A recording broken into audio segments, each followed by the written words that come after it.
welcome to episode 5 of Ask A.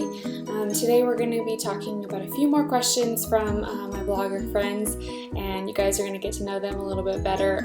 I'll post the links in the post today for you to check them out as well. But let's go ahead and get started with question number 1.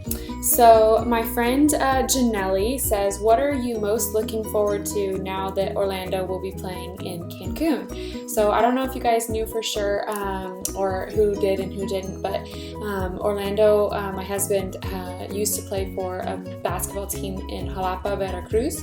And this year he's signed on to play with a team in Cancun. So we're really excited. It's going to be a really great opportunity for him. And, you know, basketball-wise, he's really excited about the upcoming season.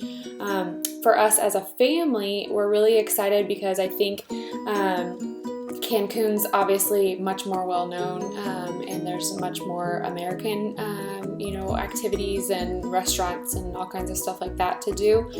And far more people will speak English, I'm assuming, and we'll be able to get around town a lot easier than what we may have before.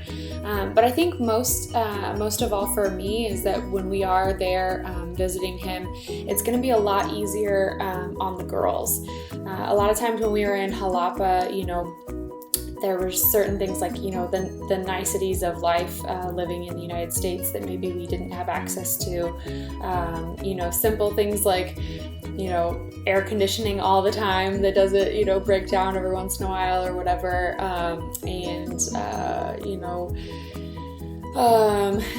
The streets and the sidewalks and stuff being like paved nicely, and like little things like that are like total like first world probs that we're anticipating in Cancun will be a lot easier on the girls, and really just as a whole make it easier for us to be there with the girls and not feel like we're putting too much of a burden on them to be there. So I think it's going to be fun. I think it'll be really exciting, and I'm excited to show you guys pictures and share with you as we kind of get used to a new city and a new experience there. I think it'll be really different living in Cancun versus the different times that I've visited Cancun for vacation. So we'll see. Hopefully it'll be a new and even better experience than what Jalapa was. All right, so then the next question is, what will you or the family be dressing for as Halloween, or for Halloween, which is from my friend Erica. And so for Halloween, I was a little hesitant to give it away, but I've already told quite a few people, so I feel like it's not that big of a deal to just let the cat out of the bag before Halloween's actually here. We are going to be, I pretty much have let Cora dictate what she wants to be, and then we kind of build our outfit around that because she's by far the most opinionated between her and Issa, obviously. So we just kind of roll with it, whatever she's wanting to do.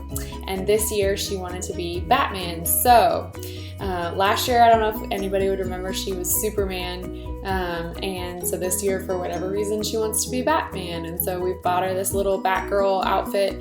And then, of course, because she's going to be Batgirl, Issa has to be her Robin.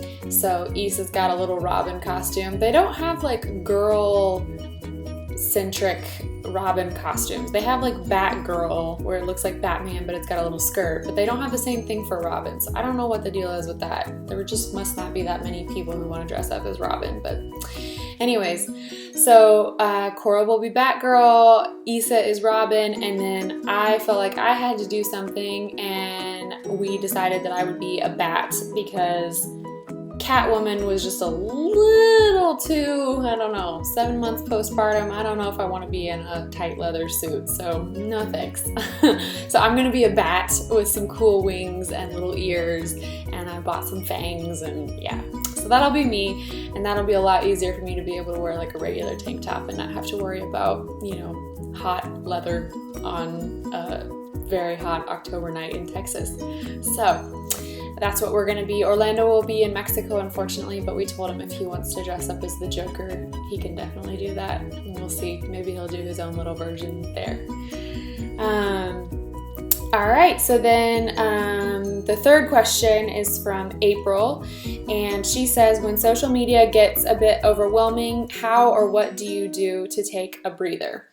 So I do tend to get pretty, I go through phases where I feel like, oh my gosh, I've spent so many hours of the day on my phone or on my computer or just staring at a screen of some sort.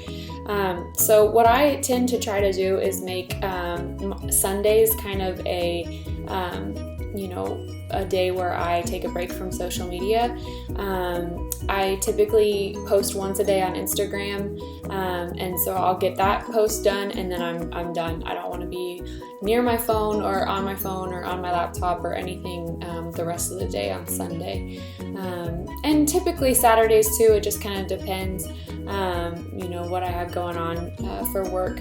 But for the most part, I try to stay away from that as much as possible. And another thing that I do for Instagram and different posts that I do is I'll, when I'm out and about doing stuff, I'll take a ton of photos so that I kind of have a whole backup, storage of photos ready to go, so that I don't always feel like I have to be super creative and super, every single day feel like I have to be doing something cool to be able to share with you guys on Instagram or Twitter or whatever.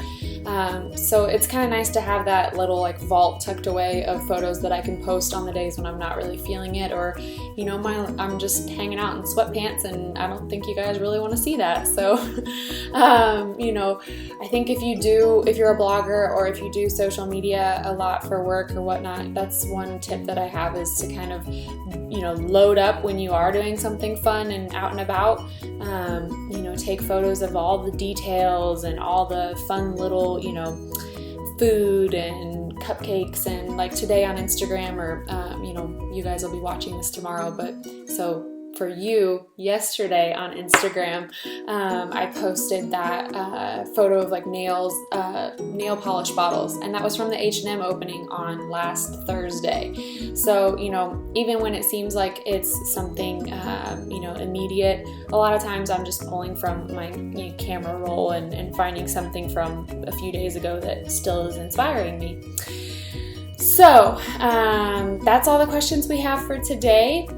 If you guys have any more questions for me, be sure to leave them in the comments. I'll also link to all of my social media, everywhere you can follow me, even on Snapchat, if you want to get the real behind the scenes kind of stuff from my life. And let me know what you guys want to hear about on the next episode of Ask A. Bye!